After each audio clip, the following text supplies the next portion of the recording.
Next हम देखेंगे from Turkish to the Persian. Last हमने डिस्कस किया था कि किस तरीके से जो क्रॉनिकल्स हैं उनको प्रिपेयर किया गया था and what was the reason behind to produce the chronicles. क्या उसका मेन रीज़न था जो मैंने बताया आपको लास्ट, कि किस तरीके से वो अपने आने वाले जो उत्तराधिकारी हैं, जो उसके हीयर्स हैं, उनको किस तरीके से अपने लास्ट, अपनी जो प्रीवियस उनका टाइम पीरियड है उसको किस तरीके से डिफ़ाइन करना चाहते हैं, उसके लिए उन्होंने क्रॉनिकल्स को प्रिपेयर किया था। लेकिन जो ये क्रॉनिकल्स है वो पहले हमारी तुर्की भाषा में लिखी गई और फ़ारसी भाषा है जो उसमें लिखी गई, लेकिन बाद में हम लोगों ने उसको थोड़ा सा कन्वर्ट करना शुरू किया, क्योंकि बेसिकली जो बाहर से पर्सन्स आते थे, लाइक आपके यूरोपियंस हैं, जब वो यहाँ पर आए तो उन्होंने अपनी लैंग्वेज में उनको ट्रांसलेट करना शुरू किया, क्योंकि उनको जो तुर्की भाषा है और जो फ़ारसी भाषा है उनके बारे में नॉलेज थी, तो उससे उन्होंने अपनी खुद की ऑन लैंग्वेज में उनको ट्रांसलेट किया। तो अब हम यही देखने वाले हैं from Turkish to the Persian, कि किस तरीके से तुर्की भाषा से जो पर्शियन मतलब फ़ारसी भाषा है उसमें किस तरीके से उनका कन्वर्ट किया गया, किस तरीके से जो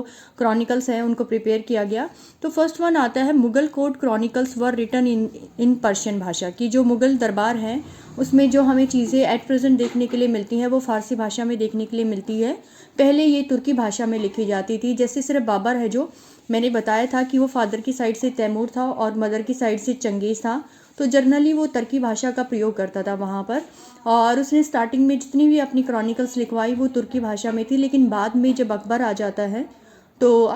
बाबर के बाद हुमायूं, हुमायूं के बाद जब उनके बेटे अकबर आते हैं तो वो पर्शियन भाषा, फ़ारसी भाषा पे सबसे ज़्यादा जोर देते हैं। इसका रीज़न क्या था, क्योंकि ईरान है जो, वहाँ पर इसी भाषा का प्रयोग किया जाता था और ईरानियों के जो सफ़ावी रूलर्स हैं उन्होंने उसके फादर हुमायूं को काफ़ी सपोर्ट किया था जब शेरशाह सूरी ने उनको यहाँ से भगा दिया था।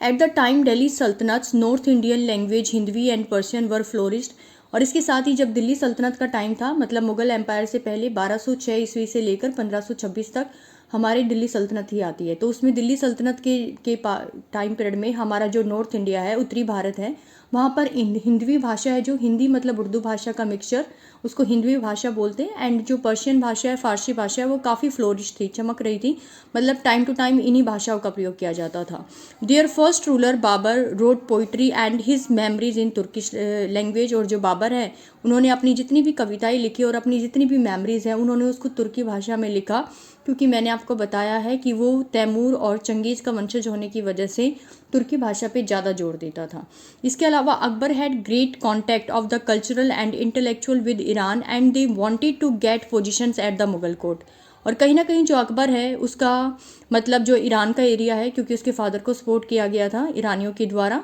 जब शेरशाह सूरी ने उन्हें यहाँ से भगाया, तो उनका मतलब ईरान के साथ कल्चरल और इंटेलेक्चुअल मतलब एक तरीके से जो संस्कृति और जो बुद्धिजीविता है उसके रिलेशन स्टार्टिंग से ही ईरान के साथ उसके काफ़ी अच्छे थे, जिसकी वजह से वो वहाँ की भाषा को अपने यहाँ पर अपने दरबार में, अपने कोर्ट में ज़्यादा से ज़्यादा यूज़ करना चाहता था, ताकि इससे उनके बीच में जो रिलेशंस है वो हमेशा अच्छे रहें।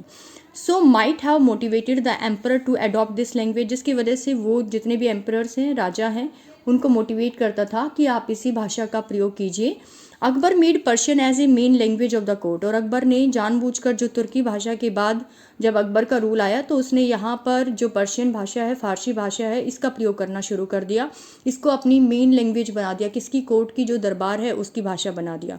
Persian language got superior status in the court. और जो पर्शियन भाषा है, फ़ारसी भाषा है, उसको हमारे कोर्ट में, हमारे दरबार में एक बहुत ही मतलब एक सुप्रिसिटी, मतलब एक कहीं ना कहीं उसको ज़्यादा पावरफुल माना गया एज़ कम्पेयर टू द हमारी अदर लैंग्वेज से।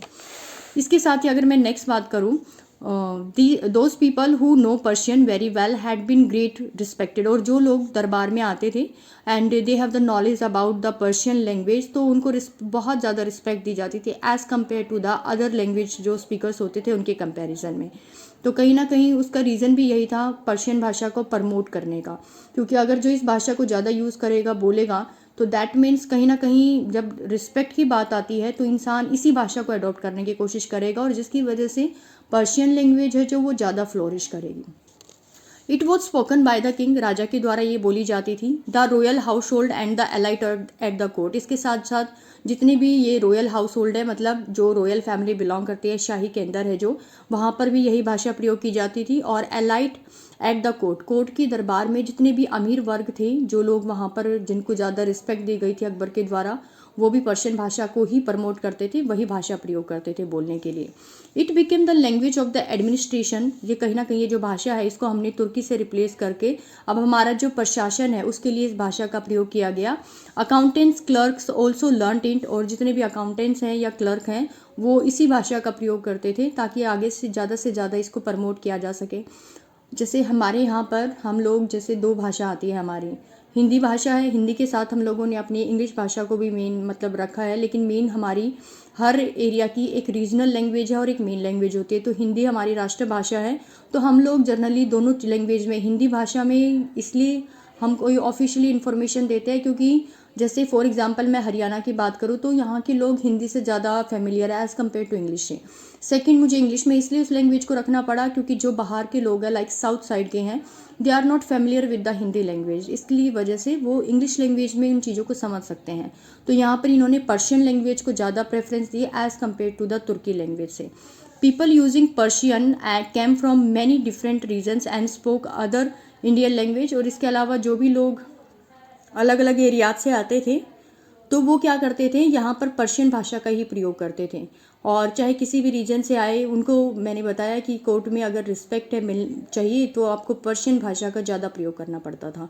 दे mixed up Persian and Hindi language and made Urdu language, और बाद में लोगों ने पर्शियन भाषा में हिंदवी जो लैंग्वेज है मतलब हिंदी और उर्दू का मिक्सचर है, उन दोनों को मिक्स करके एक नई भाषा का प्रयोग करना शुरू कर दिया जिसको उर्दू भाषा जानते हैं। जो बेसिकली मुस्लिम लोग हैं उनकी जितनी भी चीज़ें आप ग्रंथ वगैरह देखोगे तो वो उर्दू लैंग्वेज में ही लिखे होते हैं। अगर मैं बात करूँ अकबरनामा की तो वो पर्शियन भाषा में लिखी गई है, फारसी भाषा में लिखी गई है, और अकबर ने इसे जानबूझकर इस भाषा में लिखवाया था ताकि वो इसको आगे चल के प्रमोट कर सके। बाबरनामा है वो तुर्किश भाषा में लिखी थी क्योंकि बाबर तुर्की को फॉलो करता था, और तुर्की भाषा के बाद अकबर ने इसको तुर्की से पर्शियन भाषा में कन्वर्ट करा दिया था क्योंकि वो फारसी लैंग्वेज को आगे प्रमोट करना चाहता था। इसके अलावा संस्कृत टेक्स्ट में जैसे महाभारत है और रामायण है, इनको ट्रांसलेट किया गया है पर्शियन भाषा में। और जो महाभारत है अगर हम उसको ट्रांसलेट करते हैं उसमें फारसी भाषा में तो इसका नाम आ जाता है रजनामा। और बेसिकली इस बुक का जो नेम है बुक ऑफ वॉर्स, हम सबको पता है कि ये कौरव और पांडव के बीच की लड़ाई थी, तो इसलिए जब यहाँ पर इसकी संस्कृत भाषा से हमने इसको ट्रांसलेट किया पर्शियन लैंग्वेज में तो इसका नेम भी हम लोगों ने उनके अकॉर्डिंग फारसी भाषा में इसको महाभारत की बजाय क्या कहा जाता है, रजनामा कहा जाता है। तो इस तरीके से इन्होंने अपनी जो लैंग्वेज है वो कहाँ से, जो तुर्किश लैंग्वेज है उससे किस में कन्वर्ट कर दी थी, पर्शियन में, मतलब तुर्की भाषा से इन लोगों ने फारसी भाषा की तरफ ज़्यादा जोर दिया। और ये सब कुछ जो वर्क किया गया था वो किसके द्वारा किया गया था, जो अकबर है उन्होंने इसको ज़्यादा प्रमोट किया था ताकि आने वाले टाइम में वो फारसी भाषा है जो उसको ज़्यादा प्रेफरेंस दे सके और जो तुर्की भाषा है उसका रोल है जो वो थोड़ा सा कम हो जाए।